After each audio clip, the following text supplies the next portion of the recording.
छत्तीसगढ़ की राजनीति में अजीत जोगी हमेशा गेम चेंजर बने रहे। अजीत जोगी ने अपने करियर की शुरुआत बतौर कलेक्टर की थी। जिस दौरान इंदौर में वो कलेक्ट्री कर रहे थे, तत्कालीन प्रधानमंत्री राजीव गांधी के संपर्क में आए। 1986 के आसपास उन्होंने कांग्रेस ज्वाइन कर ली और सक्रिय राजनीति में प्रवेश किया। इसके बाद जोगी का राजनीतिक सिक्का चमकने लगा। 1986 से 1998 तक वे राज्यसभा के सदस्य रहे। इस दौरान वो कांग्रेस में अलग अलग पदों पर कार्यरत रहे। वो 1998 में रायगढ़ से लोकसभा सांसद चुने गए। साल 2000 में जब छत्तीसगढ़ राज्य का गठन हुआ तो उस क्षेत्र में कांग्रेस को बहुमत था। यही कारण रहा कि कांग्रेस ने बिना कुछ देरी किए अजीत जोगी को ही राज्य का पहला मुख्यमंत्री बना दिया। जोगी 2003 तक राज्य के सीएम रहे। 2004 में अजीत जोगी महासमुंद लोकसभा सीट से सांसद के उम्मीदवार बने और इसी साल यानी 2004 में ही एक सड़क हादसे का वो शिकार हो गए। विधायकों की खरीद फरोख्त के आरोप की वजह से 2005 में उन्हें कांग्रेस ने निलंबित कर दिया। अजीत जोगी ने 2016 में कांग्रेस से बगावत कर अपनी अलग पार्टी जनता कांग्रेस छत्तीसगढ़ बना ली और साल 2018 में छत्तीसगढ़ विधानसभा चुनाव से पहले अजीत जोगी की पार्टी ने बसपा के साथ गठबंधन भी किया। कुल मिलाकर अजीत जोगी छत्तीसगढ़ की राजनीति का वो चमकता सितारा रहे जिसकी चमक कभी भी मध्यम नहीं पड़ी। Bureau report, Bansal news.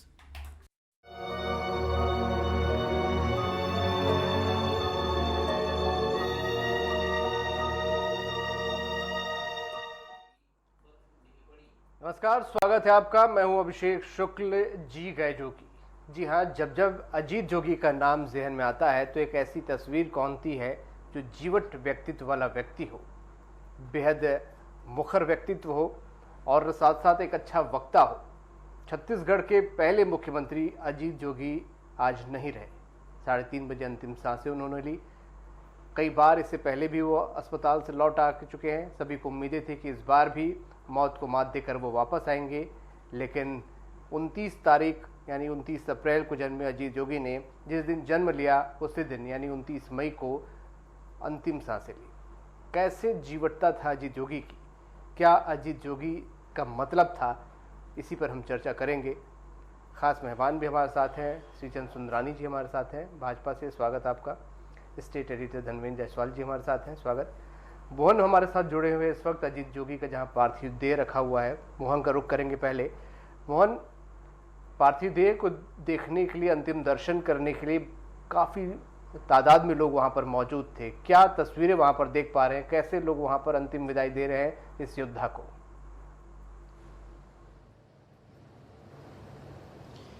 देखिए, अजीत जोगी से हर कोई अपने आप को जुड़ा हुआ महसूस करता था। शायद इसीलिए जब उनके पार्थिव शरीर को दर्शन के लिए रखा गया है, हर छोटा बड़ा नेता अपनी दलगत भावनाओं से ऊपर उठकर अजीत जोगी को याद करने, उनको श्रद्धांजलि देने पहुंचा हुआ है। मेरे पीछे का ये दृश्य आप देख रहे होंगे, ये तैयारियां हैं। मुख्यमंत्री कुछ देर में यहाँ पहुँचने वाले हैं। इसके पहले हमने देखा कि राज्यपाल अभी अभी श्रद्धांजलि देकर गई हैं, गृह मंत्री अभी अभी अंदर गए हैं। इसके अलावा मंत्रिमंडल के जितने सदस्य हैं उनके आने का जो सिलसिला है वो लगातार जारी है। अगर हम बात करें आज के कार्यक्रम की तो बताया ये जा रहा है कि अभी देर रात तक जो भी यहाँ पर अजीत जोगी के समर्थक या उनको श्रद्धांजलि देने वाले लोग हैं उनके लिए यहाँ व्यवस्था की गई है और वो आकर यहाँ अपने श्रद्धा सुमन अजीत जोगी को अर्पित कर सकते हैं। इसी क्रम में बड़े नेताओं के आने जाने का जो सिलसिला है वो लगातार जारी है और इसके बाद कल सुबह 9 बजे यहाँ से इनका पार्थिव जो देह है वो बिलासपुर ले जाया जाएगा और उसके बाद मरवाही वो जाएंगे। हमारे साथ यहाँ पर अजीत जोगी के सहयोगी और उनके पार्टी के प्रवक्ता या कहे उनके एक तरीके से करीबी मित्र इकबाल अहमद रिजवी जी हमारे साथ मौजूद हैं। उनसे बातचीत करते हैं और जानते हैं कि अजीत जोगी की जो खासियत थी जिसकी वजह से लोग उनसे जुड़ते गए वो क्या थी। इकबाल जी, आपको करीब से अजीत जोगी के करीबी के रूप में जाना जाता है।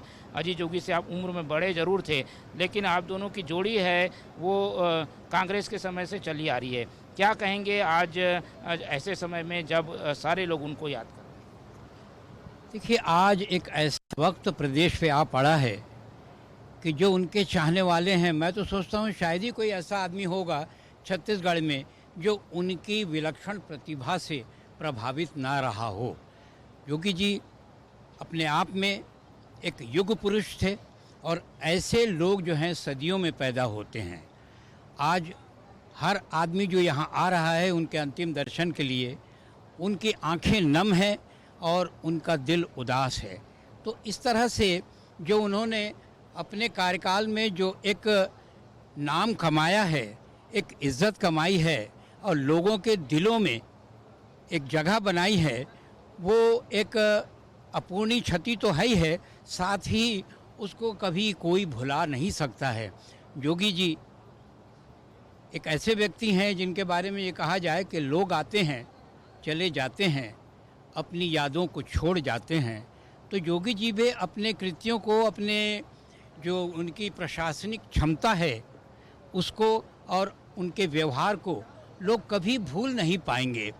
और ये हमारा और प्रदेशवासियों का सौभाग्य था कि ऐसे विलक्षण प्रतिभा का व्यक्ति हमारे प्रदेश में जन्मा और आज वहीं की मिट्टी में सुपुर्द खाक होने जा रहा है। ये हम लोगों के लिए दुखद तो है ही है, इसमें कोई दो मत नहीं है, लेकिन हम लोग इस बार भी सोच रहे थे कि जिस तरह से माननीय अजीत जोगी जी पहले भी जिस तरह से उन्होंने एक्सीडेंट भी जब हुआ था आज से 16 साल पहले, उस समय भी लोगों ने आस छोड़ दी थी, लेकिन उस वक़्त भी लौट करके आए और ऊपर वाले ने उनको जीवित रखा। बीच में कई बार ऐसी स्थिति आई कि उनको वेंटिलेटर पे यहाँ से यानी दिल्ली तक लेके जाया गया, वहाँ भी 18 दिन वो वेंटिलेटर पे रहे और कोमा में रहे, फिर भी ठीक हो करके आ गए।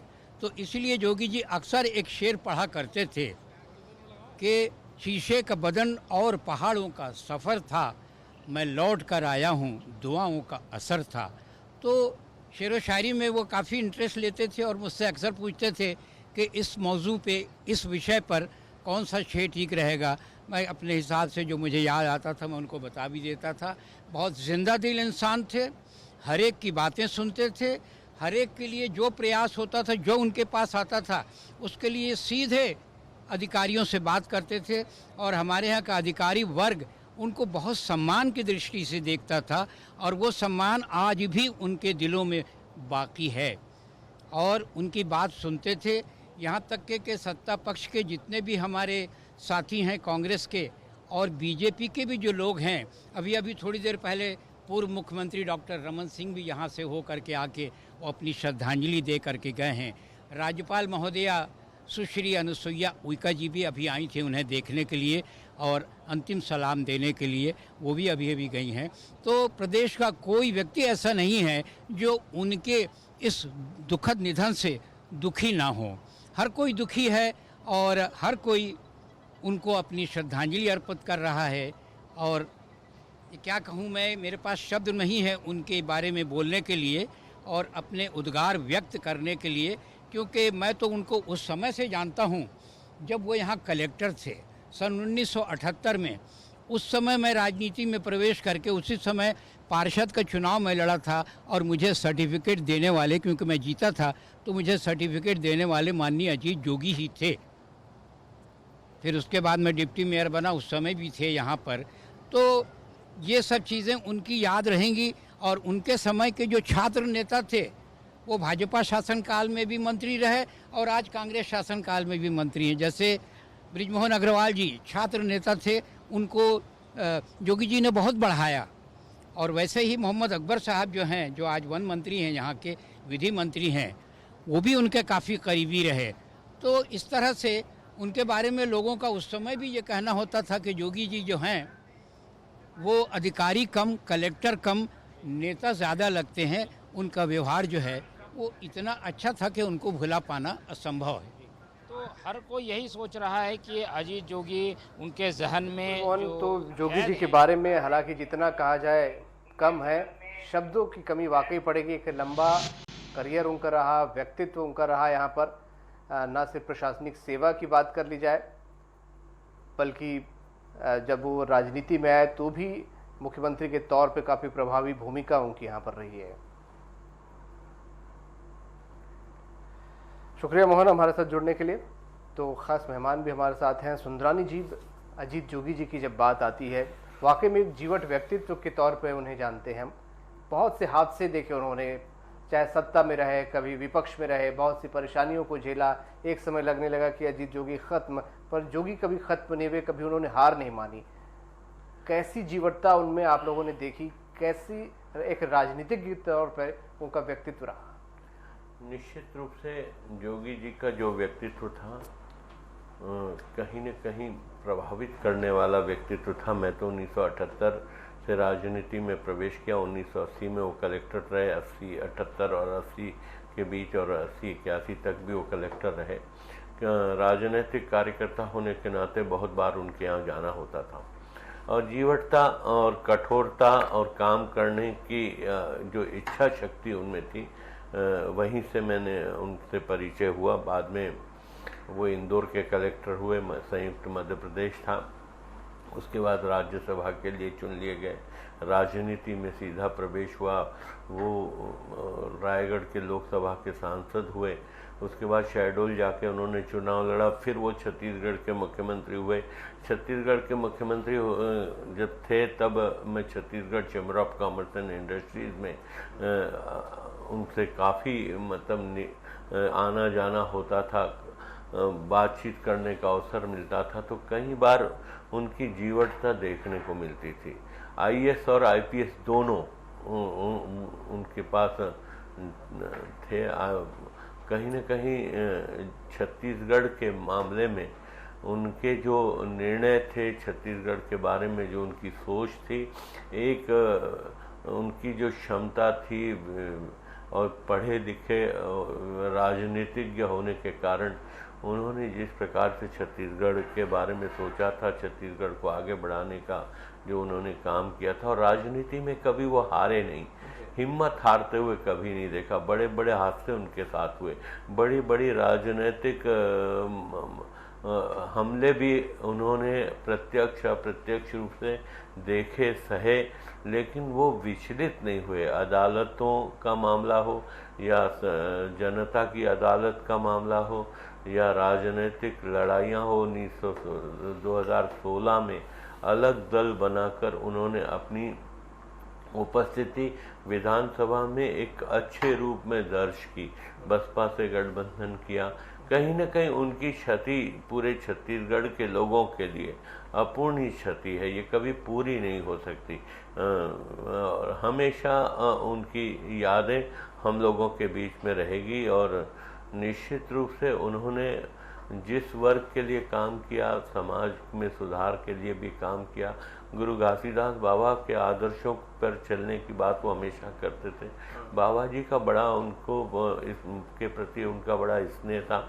बात बात में वो कहते थे, मेरे तो बड़े भाई मोहन सुंदरानी के साथ उनके बड़े पारिवारिक रिश्ते जैसे थे।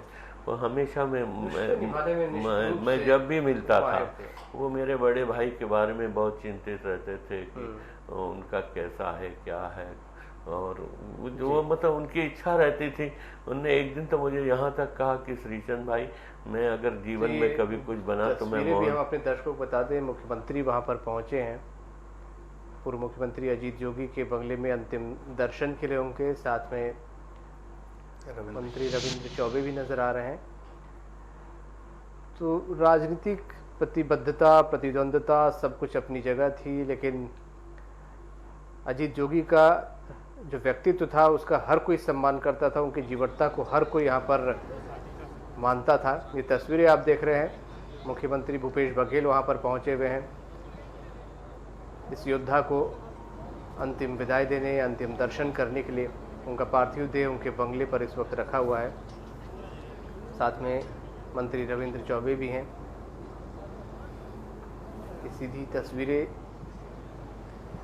छत्तीसगढ़ के प्रथम मुख्यमंत्री अजीत जोगी को भावभीनी विदाई देते हुए मुख्यमंत्री भूपेश बघेल, परिवार उनके साथ खड़ा हुआ है। अमित जोगी, रेणु जोगी नजर आ रही हैं। धर्मेंद्र जी, पत्रकार के तौर पे आपने भी काफ़ी कवर किया है। अजीत जोगी को? किस तरीके का व्यक्तित्व पत्रकार के तौर पर आपको नजर आया होगा? विलक्षण प्रतिभा के धनी थे अजीत जोगी। एक आदिवासी इलाके से निकल करके वो एमएससीटी भोपाल के मेरिटोरियस स्टूडेंट रहे, तो उन्होंने लेक्चररशिप भी की, उसके बाद वो आईपीएस बने। और जब उन्होंने रेणु जोगी के सामने विवाह का प्रस्ताव रखा तो रेणु जोगी ने उनको आईएएस बनने की चुनौती दे डाली और रेणु जोगी से विवाह करने के लिए उन्होंने ये चुनौती स्वीकार की और वो 2 साल में ही आईएएस बन गए।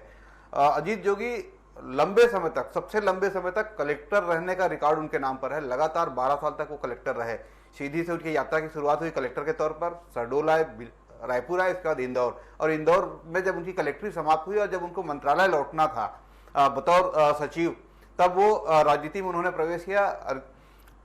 राजीव गांधी जब इंडियन एयरलाइंस के पायलट हुआ करते थे तो वो रायपुर आया करते थे, और तब अजीत जोगी रायपुर के कलेक्टर हुआ करते थे। तब से दोनों के बीच में जान पहचान शुरू हुई थी और अर्जुन सिंह ने उनके नाम की सिफारिश की तो राजीव गांधी उसके लिए तत्काल तैयार हुए और उनको राजनीति छोड़ करके, माफ कीजिएगा, प्रशासनिक सेवा छोड़ करके राजनीति में आने का न्योता दिया गया। उन्होंने अर्जुन सिंह के एक बार कहने पर उन्होंने इतना बड़ा फैसला किया। उन्होंने आगे पीछे विचार करने के बजाय अर्जुन सिंह का जो फैसला था उसको उन्होंने स्वीकार किया। राज्यसभा में जब दूसरी बार जाना था तब अर्जुन सिंह उनके लिए मददगार होने की स्थिति में नहीं थे। उस समय नरसिम्हा राव की सरकार थी। बोलना चाह रहे हैं, सुन लेते हैं हम।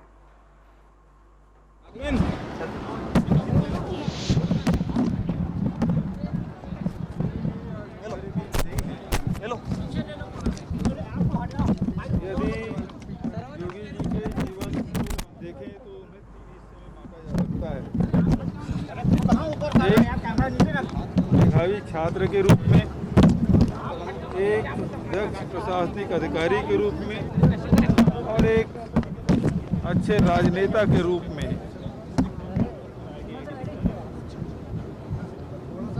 हम उसे देखते हैं।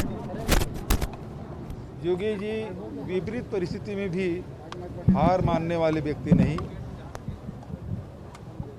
बहुत ही संघर्षशील, जीवट व्यक्ति रहे हैं। ऐसे राजनेता पुलिस पार्टी से जुड़े थे और यहाँ के लोगों के हमेशा साथी रहे हैं। उसके जाने से एक अपूर्णीय क्षति हुई है। मैं ईश्वर से प्रार्थना करता हूँ कि उन्हें, उनकी आत्मा को शांति मिले।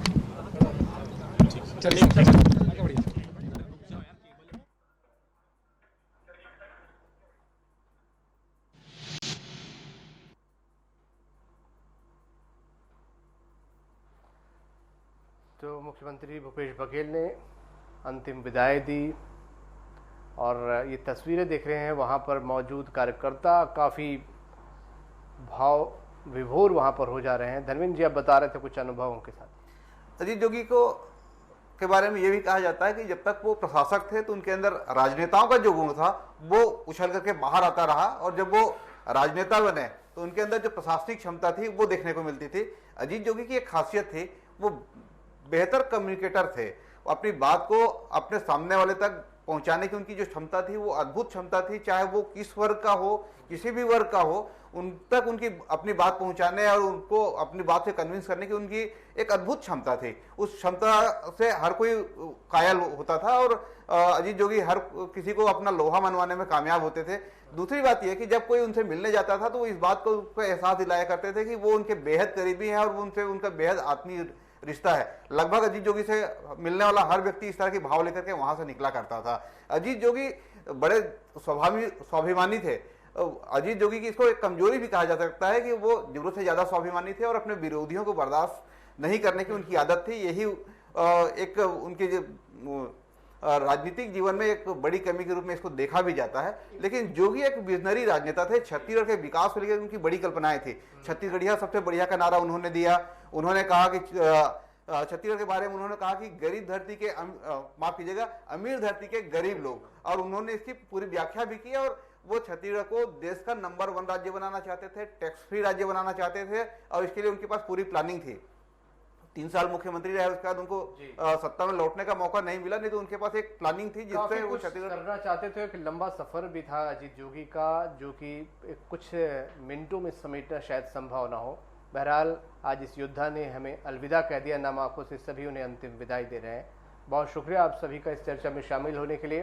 तो पूर्व मुख्यमंत्री अजीत जोगी ने आज अंतिम सांसें ली। इस योद्धा ने, इस जीवट व्यक्तित्व ने एक लंबा सफर तय किया, प्रशासनिक भी, राजनीतिक भी, और हर जगह अपने काम से, अपने व्यक्तित्व से लोहा मनवाया। आज का मुद्दा में इतना ही। नमस्कार।